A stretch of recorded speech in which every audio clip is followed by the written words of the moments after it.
Hey guys! Tonight we're lighting a single candle in the heart of a quiet room. The walls are old, maybe too old, and shadows stretch and ripple like soft fabric with every flicker of the flame. You sit cross-legged on the floor. No phone. No noise. Just you and the glow. Dancing with a stillness that feels ancient. And if you've never tried sitting in total silence for more than 5 minutes, well, you probably won't survive the 6th. So, before you get comfortable, take a moment to like the video and subscribe, but only if you genuinely enjoy what I do here. Let me know where you're watching from, and what time it is in your world right now. Now, dim the lights. Maybe turn on a fan for that soft background hum. And let's ease into tonight's journey together. You stare at the candle's flame and begin to notice something strange. The brighter it burns, the darker the shadows around you become. And Carl Jung would have loved that little irony.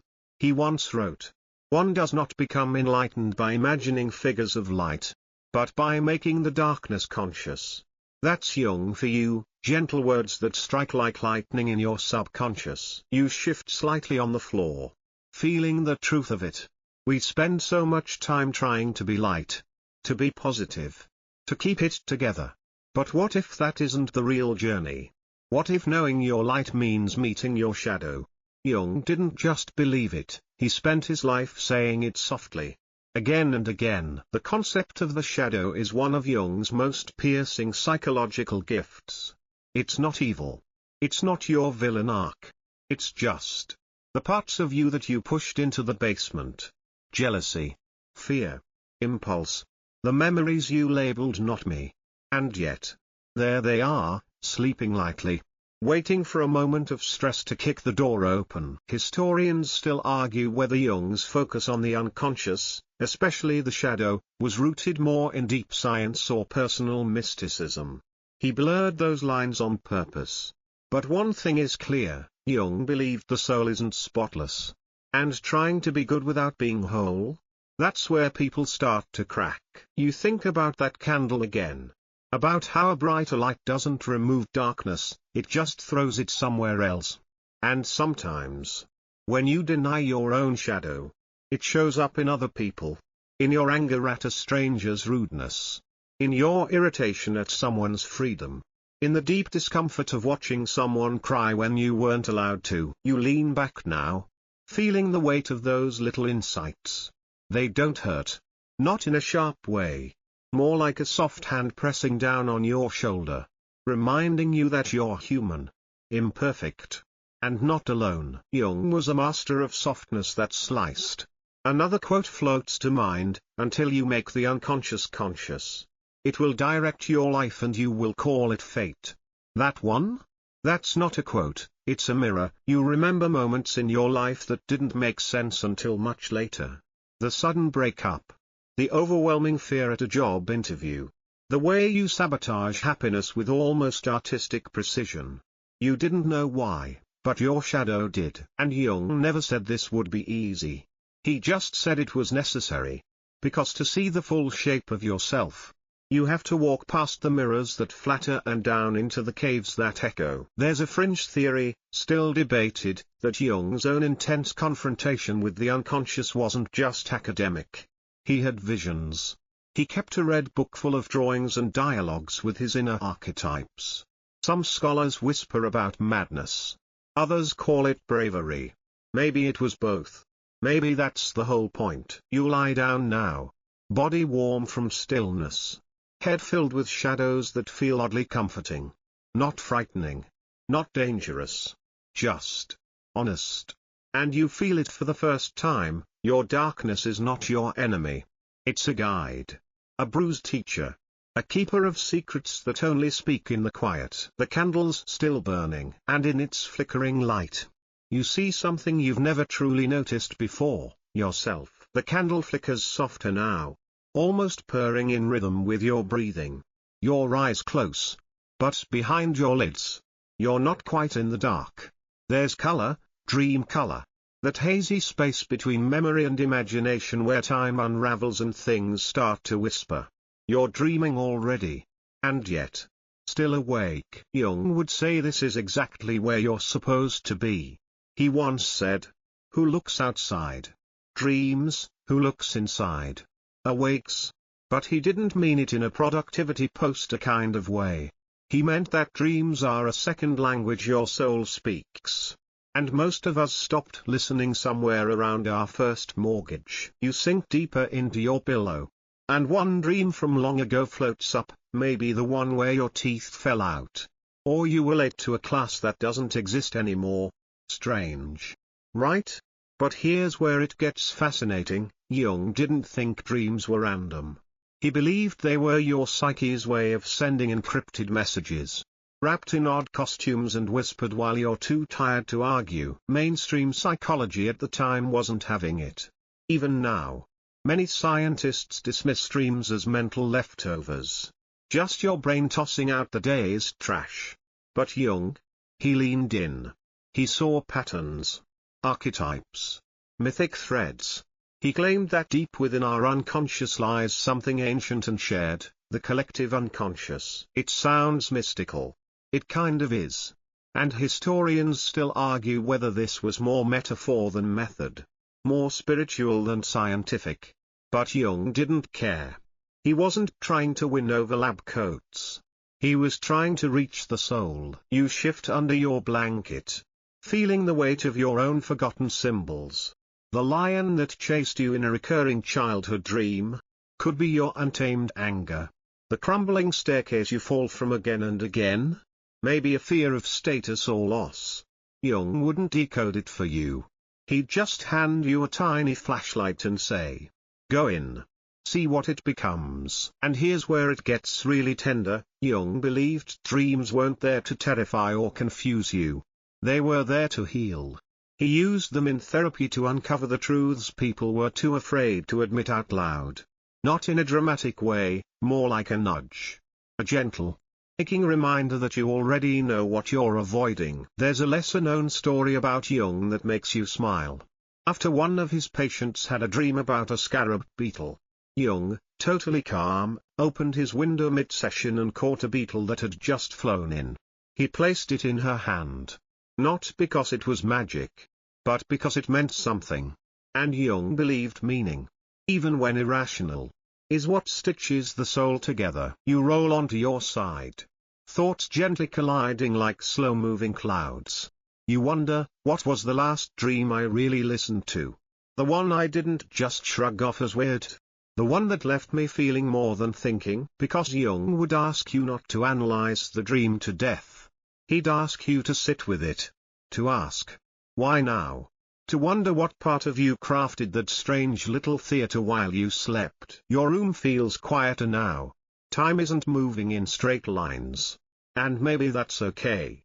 Because Jung saw dreams as bridges between your waking self and something older, maybe divine, maybe just deeply, achingly human. And as you hover on the edge of sleep, one last Jung quote curls itself around your thoughts like a blanket. The dream is the small hidden door in the deepest and most intimate sanctum of the soul. You don't need to kick it open. Just lean in. Listen. Let it unlock itself. Your body is still, but your mind drifts, like a paper boat across a twilight pond. The room is soft with silence. And yet, something inside you is stirring. Not loud. Not urgent, just curious. And as you breathe in, you feel it, the mask. No, not a Halloween one. Though that would be easier to spot. This one's subtler, elegant, even. It smiles when you're tired. It agrees when you disagree. It's your persona, as Carl Jung called it. And we all wear one. Even now. Especially now. Jung described the persona as the social face we put on to survive. It's the character we perform in meetings, on dates, even in front of the bathroom mirror when we're giving ourselves a pep talk. It's the version of us we hope is lovable, hireable, followable. And to be clear, it's not bad. It's just not real. The persona is that which in reality one is not. Jung wrote, a sentence as polite as it is piercing. Because the truth is, Most people don't even realize they're wearing a mask until it starts to crack. And bedtime? Oh. Bedtime is when the mask slips hardest. You think of all the times you lay in bed rehearsing conversations. The way you say I'm fine when you're not. How you've become fluent in smile language even when your insides are shaking. Jung didn't judge that. He simply reminded us that when you over-identify with your persona, you risk forgetting what's underneath. There's a strange comfort in this. Actually, it means your exhaustion isn't laziness, it might be persona fatigue. Like your soul gently saying, "Can I take this off now?" And there's a quirky tidbit you might like. Jung believed that even therapists had personas, and that the most dangerous ones were the helpful types. He said if someone becomes too identified with being the healer, they forget their own wounds. Their mask becomes a performance. So yes, even your therapist might be in cosplay. Historians still debate whether Jung's persona theory was too vague to be scientific. After all, how do you measure a mask that lives in metaphor? But even skeptics admit, it sticks. The idea just feels true. You don't need a lab to feel the emotional friction between your LinkedIn you and the one who cries at Pixar trailers. And so, as you lie there, you gently trace the outline of your own persona. Not to rip it off, just to feel where it ends. And you begin. You wonder, who am I when I'm not performing? What parts of me have I been protecting with charm or silence or over-explaining? There's no rush. No shame. Jung would never push. He'd simply smile, almost mischievously, and say, the privilege of a lifetime is to become who you truly are. And he'd mean it. You shift a little deeper under the blanket now. Not hiding, just settling. Letting the edges blur. The mask softens. The role fades. You don't have to be funny or strong or productive right now. You just have to be. And slowly, wordlessly, you start to realize, the part of you that's always been watching. Quietly, kindly, patiently, that's you. That's always been you. The night breathes in and out with you now, soft, rhythmic, slow. The walls of your room no longer feel like barriers but like the inside of a cocoon. And just as you feel yourself slipping a little further from the world of phones and plans and names, you think about something odd, a moment that felt like more than coincidence. Something small but eerie. A song playing just as you thought of someone. A person you hadn't seen in years suddenly texting you the day after they appeared in your dream. Carl Jung had a word for that.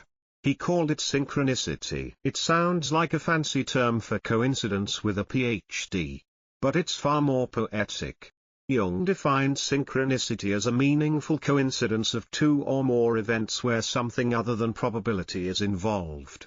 In short, when the universe seems to wink at you, you lie still, thinking back to those strange, almost magical moments. You've had them. We all have. But we usually brush them off with a nervous laugh or a skeptical shrug. Not Jung. He leaned in. To him, synchronicity wasn't superstition, it was the unconscious mind lining up with the external world like two dancers who've been rehearsing in secret. And here's the kicker, Jung didn't see these moments as tricks or prophecies. He saw them as signals. Tiny threads pulling your attention inward. A butterfly flapping in your chest that says, pay attention. This matters. Of course, historians still argue over whether synchronicity is psychology or philosophy or just poetic nonsense. Many in the scientific world dismiss it entirely. There's no data, no measurement.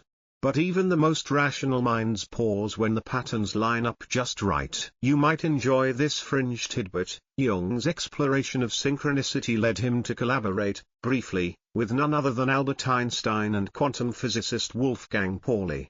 Yes, the same Pauli who helped crack open modern atomic theory was fascinated by dreams and symbols. Turns out the boundary between science and soul is thinner than we think. You roll onto your back again, staring at the ceiling that feels a little less solid now. You wonder, what have I dismissed as random that might have actually meant something? Maybe that time you got stuck in traffic and avoided an accident. Or when someone told you exactly what you needed to hear, unprompted. Jung would say those aren't accidents. He'd say your unconscious knew more than you did. He believed the psyche and the cosmos were mirrors of each other. Not because he was trying to sound mystical, but because he genuinely thought the soul is part of something bigger. He called it the acausal connecting principle. Bit of a mouthful. But in human terms, it means maybe your inner world is more connected to the outer world than anyone wants to admit. You feel that now. In the hush. In the stillness between thoughts. That maybe your life has more meaning than the algorithms or the spreadsheets would suggest. That maybe things are unfolding with a whisper of intention. Even if you don't understand the language yet. One of Jung's most quoted lines comes to mind here: the meeting of two personalities is like the contact of two chemical substances. If there is any reaction, both are transformed. And you wonder how many moments of transformation you've lived through without even realizing. So you close your eyes again. Not to escape, but to listen to the patterns, to the timing, to the strange, quiet intelligence that hums beneath it all. And just before you drift, you smile. Because maybe, just maybe, something out there is smiling back. The room is utterly still now. Even the air feels like it's listening. You lie there, soft and weightless. When a flicker of memory rises, someone you once couldn't stop thinking about. Maybe it was a friend. Maybe a stranger who made you feel seen for the first time in years. Or maybe it was someone who drove you up the wall. Carl Jung would raise an eyebrow and say, "Ah yes. The mirror." He believed that the people who evoke the strongest reactions in us, positive or negative, are reflections of what's inside. Not in a spooky, "you are them" kind of way, but in a subtle, soul-tapping whisper. He called it projection. And it's one of the quietest, most uncomfortable truths about how humans connect. Everything that irritates us about others can lead us to an understanding of ourselves. Jung once said. And of course, you nod along, until you realize he meant everything. The arrogance, the neediness, the things that make you want to block someone mid-sentence. He'd say those parts live in you, too, unloved, unclaimed, hiding behind a couch somewhere in your unconscious. You shift a little. That thought stings, but also soothes. Because if the mirror is real, then the people you love most, they reflect the best of you. Your strength, your softness, your forgotten dreams, the echo of who you are when you're not afraid. There's a lesser-known idea Jung explored that adds another twist. He suggested that opposites are often drawn together not to complete each other, but to reveal each other. It's why people end up in relationships that feel like puzzles. Why calm people fall for chaos. And vice versa. Not because it makes sense, but because it wakes something up. And this isn't just about romance. Think of that one person who inspired you to grow. Or the one who unknowingly pushed you to draw boundaries. Jung would say that's the psyche doing its thing, nudging you through other people's behaviors until you learn the lesson. But here's where it gets even sleepier: when you stop fighting the mirror, you start learning from it. You begin to welcome the discomfort as a teacher. You stop demanding that others change and start asking gently, what is this showing me? Historians still debate whether Jung's projection theory holds up in modern therapy. Some say it oversimplifies complex relationships.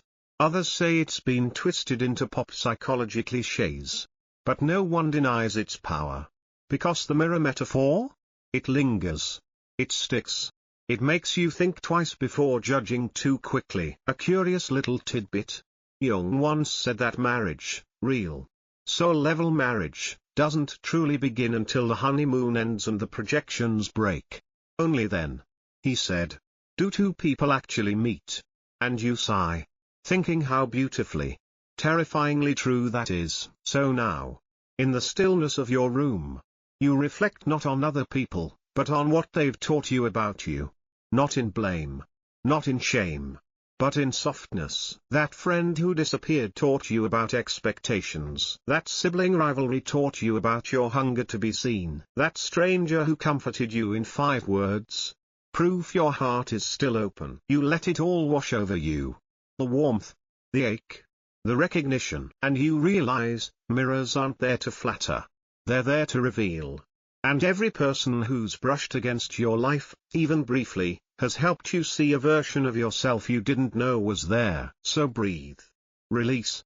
No one was wasted. Not even the hard ones. The darkness has settled into a kind of hush now. The fan hums its quiet lullaby. And your breathing sinks a little deeper into your chest. You feel held, not by arms, but by the warm stillness of everything. And in this cocoon of quiet, a new thought comes: what if your wounds are trying to speak? Jung believed that. In fact, one of his most enduring ideas is that the wound is the place where the light enters you. It's tender. It's poetic.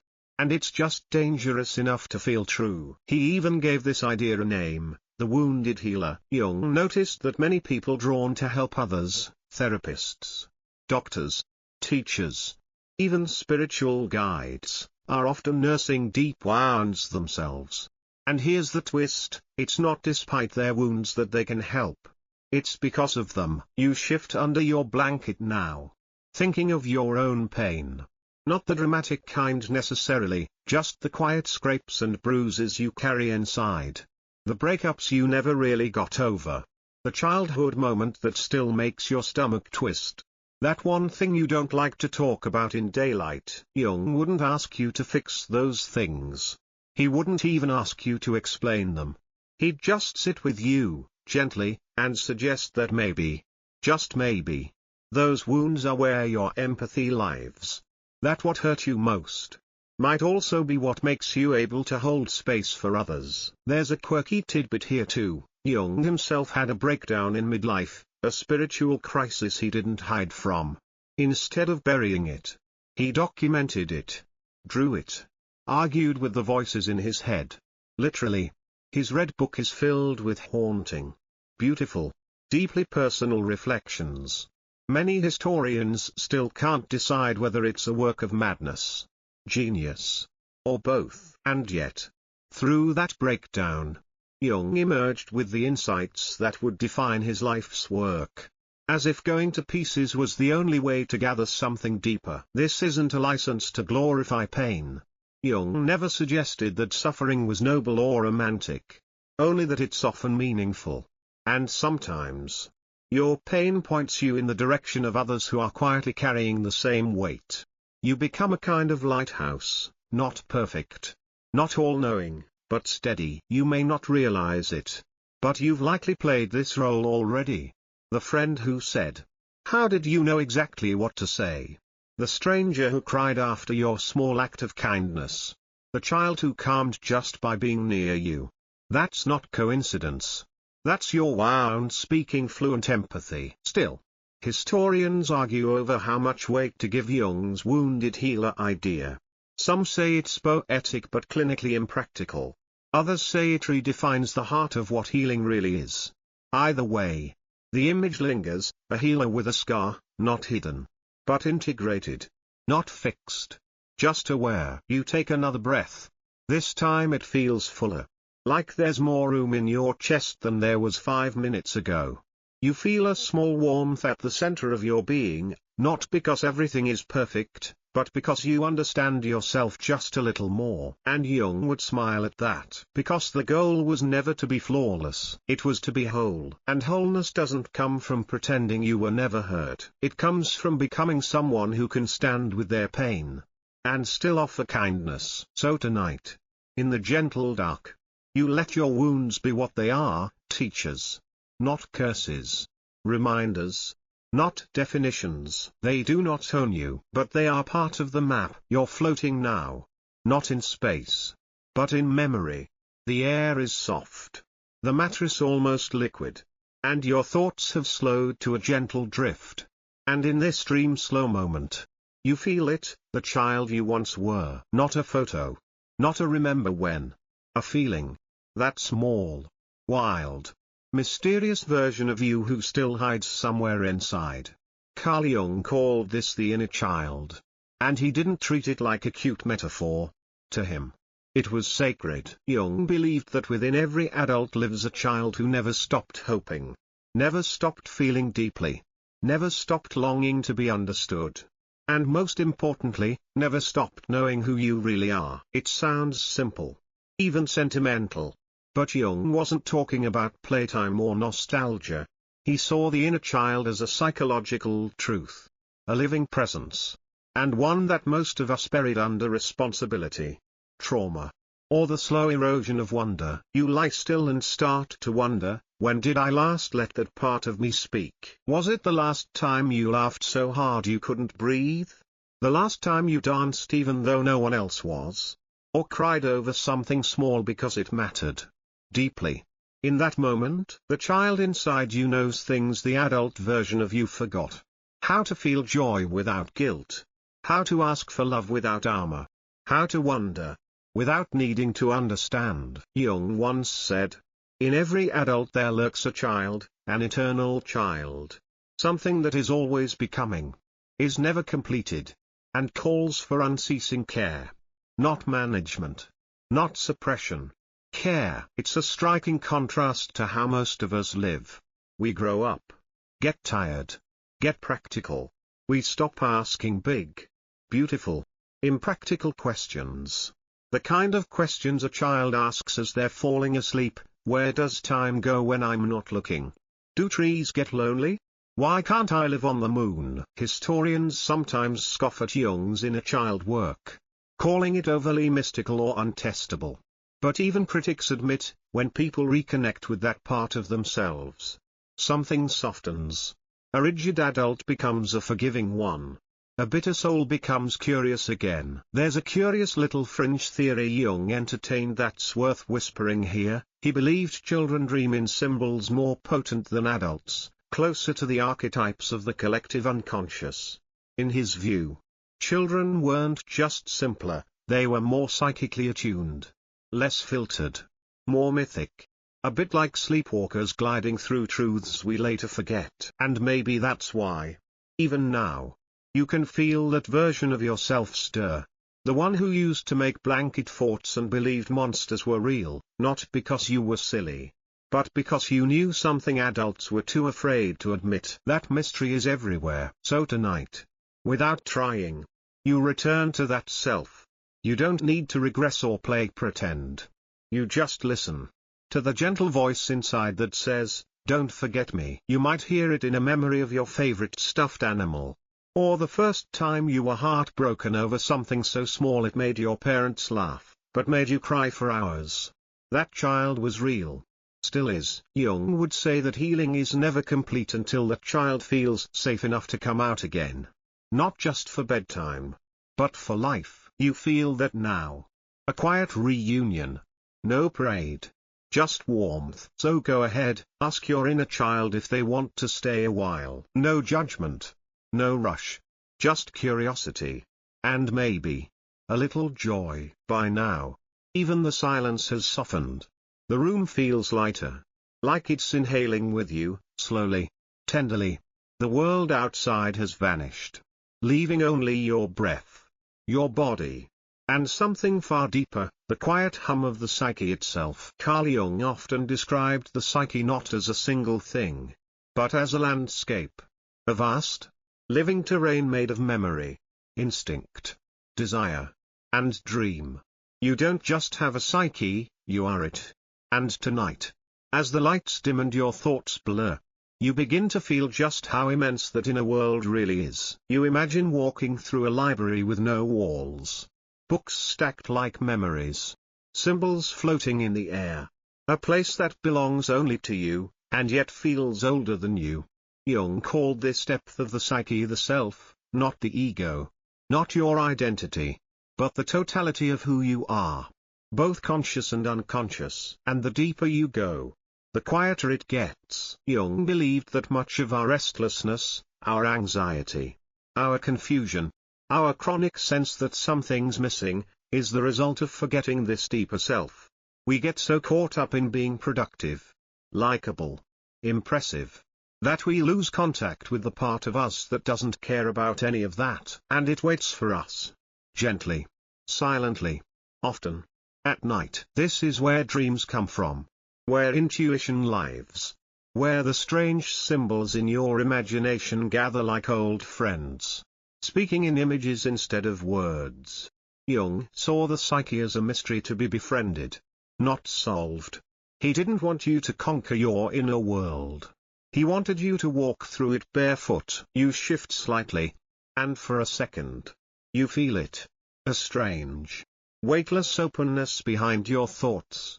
A flicker of space where the you that's always trying finally just is. Here's a sweet fringe idea. Jung once said that when we ignore the psyche, it doesn't disappear, it just gets noisier.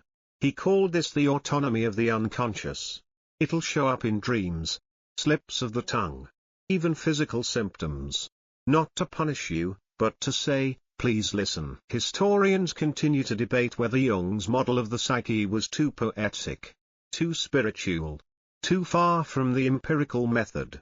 But even in those debates, there's a subtle respect, because his ideas touch something beyond numbers. They feel true. And truth, in Jung's view, was something you feel in your bones long before your brain can catch up. You lie still now, feeling that slow, sacred tug inward.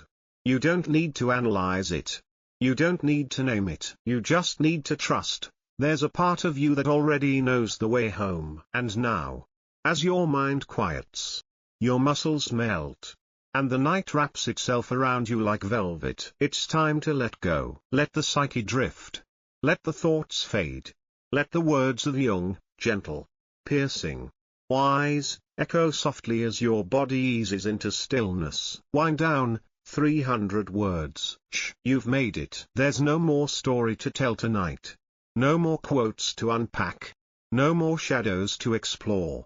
Just a soft, drifting awareness that you've traveled far, not through space, but through soul. Your breath slows to a whisper. Your limbs sink a little deeper into the bed. And the noise of the day fades behind you like a dream already forgetting itself. You've spent this evening not running from your thoughts, but gently walking beside them. You've looked inward, not with judgment, but with quiet curiosity. That's not just rest. That's healing. And if Jung were here, he wouldn't ask for anything more. He'd probably just smile that half smile of his and say something like, what you resist, persists. But what you embrace, transforms. So embrace the stillness now. Let the last of your thoughts slip underwater. Unbothered. No need to solve, to fix, or even to finish. Just float. You are whole. Even if you feel broken, you are enough. Even when you feel too much, you are held. Even when you feel alone. And tonight, you are safe to let go. So go ahead. Let the dreams come. Let the night take over. You've done enough. You are enough. Sleep deeply. Sleep gently. Sleep well.